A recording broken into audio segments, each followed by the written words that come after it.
Well, welcome everyone.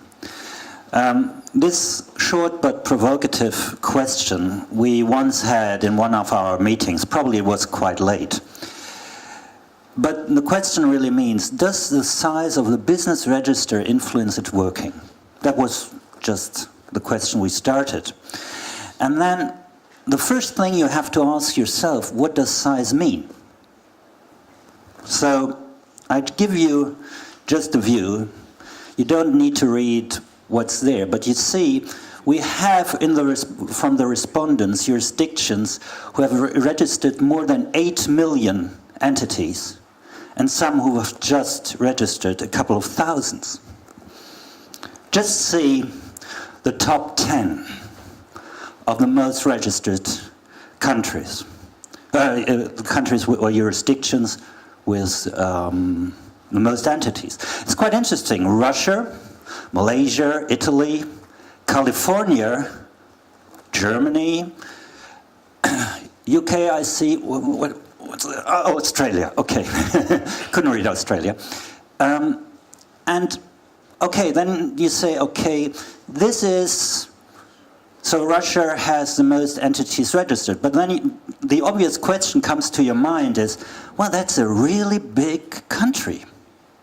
So if you bring it in relation to the question of square kilometers, so how many entities are registered in a country in relation to the size of the countries, what would be your guess which jurisdiction would turn up? Gibraltar? Any other guesses? Switzerland? Luxembourg? You know, the top one is someone you may always want to travel to. It's the British Virgin Islands. And we just can say that from, of course, it's always the jurisdiction which take part in the survey. But we have the British Virgin Islands, we have Gibraltar, and Hong Kong, Singapore, Washington DC, Jersey, Guernsey, Liechtenstein, the Netherlands, and Isle of Man. If you see that number, this means in the British Virgin Islands, on the square meters, there are 27 entities. Or here in Gibraltar, it's 21 on a square meter. So this is, does this mean this is now big? Well, we have in the chapter, you can read through, we just want to give you a small impression on it. We put that into a relation with the population as well. So have a thought about it, it's quite interesting. And we're working on it to add additional features to this chapter. Just some other thoughts on processing time, another chapter here.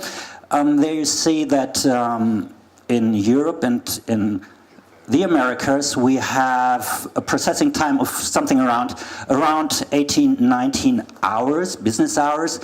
In Africa, Middle East, and Asia Pacific, it's shorter.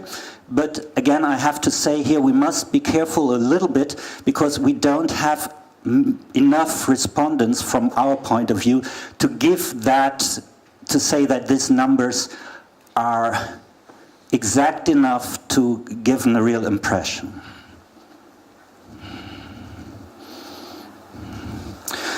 And one thing we deal about is the question, what does influence the processing time?